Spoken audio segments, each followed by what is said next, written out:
Anand circuit house ખાતે મહિલા અને બાળ વિકાસ વિભાગ નારીવંદન ઉત્સવ ગુજરાત સરકાર અને જિલ્લા વહીવટી તંત્ર દ્વારા ઉજવણી કરવામાં આવી। જિલ્લા કલેક્ટર પ્રવીણ ચૌધરી, મહિલા જાગૃતિ સંગઠનના પ્રમુખ આશાબેન દલાલ અને નીલેશ્વરીબા ગોહિલ મહિલા બાળ અધિકારીના અધ્યક્ષસ્થાને યોજવામાં આવ્યો હતો। આ પ્રસંગે આણંદ જિલ્લામાંથી ઉત્કૃષ્ટ કામગીરી કરવા બદલ મહિલા ડોક્ટર, પોલીસ, નર્સ, આંગણવાડીની બહેનો, આશા વર્કર, સફાઈ કામદાર, મહિલા ખેડૂત વગેરેનું સન્માન કરવામાં આવ્યું હતું। આ પ્રસંગે જિલ્લા કલેક્ટર પ્રવીણ ચૌધરીએ જણાવ્યું હતું કે ગુજરાત સરકાર તરફથી 8મી ઓગસ્ટ સુધી નારીવંદન ઉત્સવની ઉજવણી કરવામાં આવી રહી છે, ત્યારે આણંદ જિલ્લામાં અલગ અલગ દિવસે અલગ અલગ થીમ ઉપર જિલ્લામાં મહિલાને લગતા કાર્યક્રમોનું આયોજન કરવામાં આવી રહ્યું છે।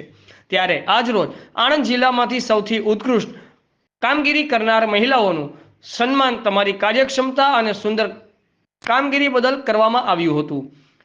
તેના કારણે સરકાર અને સમાજ સાથેનો વિશ્વાસ જોડાયેલો રહે છે અને આશા રાખીએ છીએ કે ભવિષ્યમાં પણ આવી કામગીરી કરતા રહેશો। આ કામગીરીમાં મહિલા જાગૃતિ સંગઠનના પ્રમુખ કે જેઓ છેલ્લા 4 દાયકાથી સેવા કરતા આવ્યા છે તેઓનું કલેક્ટર દ્વારા વિશિષ્ટ સન્માન કરવામાં આવ્યું હતું। બ્યુરો ચીફ અમિત પારેખ, આઝાદ media live, Anand. Staff, constables, PI PSI આ બધા સ્ટાફને અહીંયા સન્માનિત કરવામાં આવ્યું છે।